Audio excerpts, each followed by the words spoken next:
Radhe Radhe everyone. आज की video में मैं आपके साथ शेयर करूंगी अनंत चतुर्दशी की संपूर्ण पूजा विधि। देखिए, इस प्रकार का हमें कलावा लेना है जिससे हम अनंत सूत्र बनाएंगे। आप अनंत सूत्र मार्केट से भी बना बनाया लेकर आ सकते हैं, लेकिन जो घर पर बनाते हैं उसमें अलग ही कुछ बात होती है। यहाँ पर मैंने क्रोशिया से अनंत सूत्र बना लिया है। इसमें 14 गांठें लगानी होती हैं। उसके बाद हम चौकी लगाएंगे, चौकी पर पीले रंग का वस्त्र बिछाएंगे और सबसे पहले हमें कलश की तैयारी करनी है। कलश में मैंने गंगा जल भर लिया है। इसको मैंने चंदन से और रोली से टेक लिया है। कंठ पर हम मौली बांध देंगे। उसके बाद इसमें 5 चीजें डाली जाती हैं, मैं आपको अपनी हर वीडियो में बताती हूँ। सिक्का, सुपारी, फूल, थोड़े से चावल, साथ में हल्दी, गांठ वाली या फिर आप पाउडर डाल सकते हैं। उसके बाद इसमें आम के पत्ते लगाने होते हैं, तो 5-7 जितने भी आप लगाना चाहते हैं लगा सकते हैं। उसके बाद मैंने यहाँ पर तिल का आसन देते हैं अष्टदल कमल बनाया है कलश के लिए, तो यहाँ पर मैंने तिल लिए हैं। तिल आप कोई भी ले सकते हैं, सफेद या काले, या फिर आप चावल भी ले सकते हैं, क्योंकि सिर्फ एकादशी की पूजा में चावल वर्जित माने जाते हैं। बाकी पूजा में आप चावल का यूज कर सकते हैं। अगर आपके पास तिल हो तो आप तिलों से पूजा कीजिए, नहीं है तो आप चावल ले सकते हैं। उसके बाद मैंने एक प्लेट में तिल ले लिए हैं। उसके ऊपर दीपक रख लिया है, क्योंकि मैंने दीप कलश की स्थापना की है। उसके बाद थोड़े से तिल का आसन देते हुए हम विष्णु भगवान, माता लक्ष्मी, विष्णु भगवान जी हमारे शेषनाग की सैया पर लेटे हुए हैं, वो फोटो मैंने विराजमान किया है, क्योंकि अनंत चतुर्थी के दिन शेषनाग का पूजन किया जाता है। अगर आपके पास शेषनाग फोटो या मूर्ति में नहीं है तो आप मिट्टी से भी शेषनाग बना सकते हैं। उसके बाद थोड़े से तिल का आसन देते हुए मैंने सुपारी के रूप में गणेश भगवान को विराजमान किया है, क्योंकि गणेश भगवान के बिना हमारी कोई भी पूजा पूर्ण नहीं होती। उसके बाद जो मैंने अनंत सूत्र बनाया था इसको भी मैंने चौकी पर रख लिया है, क्योंकि इसका पूजन भी करना बहुत जरूरी होता है। उसके बाद मैंने एक जल का लोटा लिया है। भाव स्वरूप सभी को हम जल के छींटे देकर स्नान करा देंगे। अगर आपके पास मूर्ति है तो आप मूर्ति को पंच अमृत से स्नान करा सकते हैं। उसके बाद हाथ में फूल लेकर हम अनंत चौदस के व्रत का संकल्प लेंगे। उसके बाद जो फूल हमारे हाथ में है उसको हम श्री हरि के चरणों में समर्पित कर देंगे। दीप प्रज्वलित करेंगे। गणेश भगवान को, विष्णु भगवान को हम जनेऊ समर्पित करेंगे। अगर आपके पास हो सके तो विष्णु भगवान को पीला जनेऊ समर्पित करें। माता को मैंने लाल रंग की चुनरी ओढ़ा दी है। अगर आपके पास चुनरी नहीं है तो आप कलावा भी उड़ा सकते हैं। उसके बाद हम सभी को पीले चंदन से तिलक करें। श्री हरि विष्णु को, शेषनाग को, कलश को, और जो डोरा हमने लिया इसको भी हम तिलक करेंगे। गणेश भगवान को सभी को हम तिलक करेंगे। उसके बाद माता लक्ष्मी को हम रोली से तिलक करेंगे।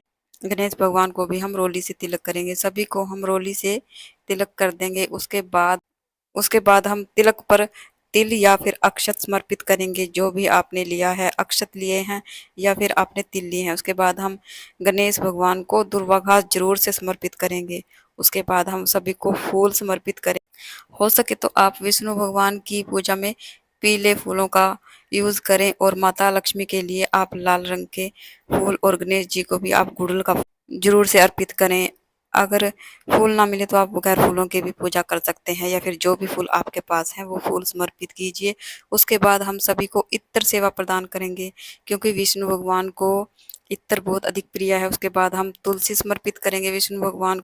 भोग समर्पित करेंगे। जो भी भोग आप लगाएं उसमें तुलसी दल अवश्य रखें। गणेश जी के लिए मैं अलग से भोग रख दूंगी, क्योंकि उनके भोग में तुलसी पत्तर नहीं रखा जाता है। ऋतु फल समर्पित करेंगे। उसके बाद हम भोग में जल समर्पित करेंगे, क्योंकि हम कोई भी भोग लगाएं तो जल के बिना वो पूर्ण नहीं माना जाता है।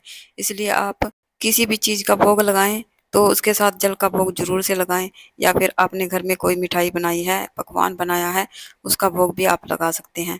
उसके बाद माता लक्ष्मी को आप ये चीजें जरूर से अर्पित करें। लौंग, इलायची, सुपारी, कमलगट्टा, हो सके तो आप इसको पान के पत्ते पर रखकर अर्पित करें, या फिर आप मीठा पान भी ले सकते हैं, या फिर आप किसी कटोरी में मेरी तरह इस तरह भी आप अर्पित कर सकते हैं। उसके बाद हम हाथ जोड़कर सभी से भोग ग्रहण करने के लिए निवेदन करेंगे। धूप दिखाएंगे। माता लक्ष्मी को हम श्रृंगार की सामग्री समर्पित करेंगे।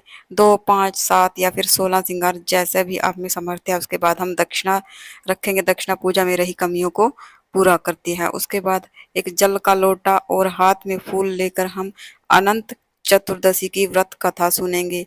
अनंत चतुर्दशी की व्रत कथा का वीडियो मैंने पहले ही चैनल पर अपलोड कर दिया है, आप वहां से कथा सुन सकते हैं। अगर यहाँ पर कथा कहूंगी तो वीडियो ज़्यादा लंबा हो जाएगा, इसलिए मैंने कथा का वीडियो अलग कर दिया है।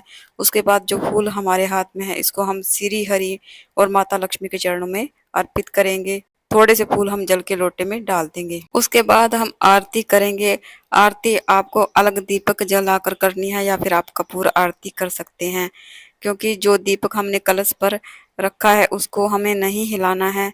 आरती हमें बहुत ही प्रेम पूर्वक करनी है। सबसे पहले हम गणेश जी की आरती करेंगे, विष्णु भगवान की आरती करेंगे, माता लक्ष्मी की आरती करेंगे, साथ में हम शेषनाग जी की आरती करेंगे। और देखिए ध्यान रखिए, आरती हमें 2 या फिर 5 की संख्या में करनी होती है, 3 आरती हमें कभी नहीं करनी होती है, इसलिए आप एक और आरती करें जरूर से।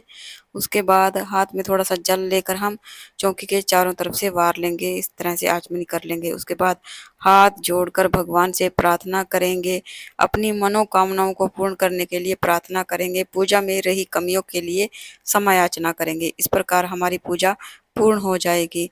जो जल का लोटा हमने लिया है इसको हम सूर्य देव को अर्घ दे देंगे। जो भोग प्रसाद है इसको परिवार के सभी सदस्यों में बांट देंगे। उसके बाद ये अनंत सूत्र हमें बांधना होता है। महिलाएं इसको अपने बाएं हाथ में बांधेंगी और जो पुरुष हैं वो इसको अपने दाएं हाथ में बांधेंगे। पूजा पूर्ण होने के बाद आई होप आपको आज का वीडियो पसंद आया है, आपके लिए यूजफुल रहा है, तो प्लीज़ वीडियो को लाइक कीजिए। और हम महिलाएं घर में तीज त्योहार कैसे करते हैं ये जानने के लिए मेरे चैनल को सब्सक्राइब कीजिए। अगर आपके मन में कोई डाउट है तो आप मुझे कमेंट करके भी पूछ सकते हैं। कमेंट में विष्णु भगवान की जय, माता लक्ष्मी की जय जरूर से लिखें।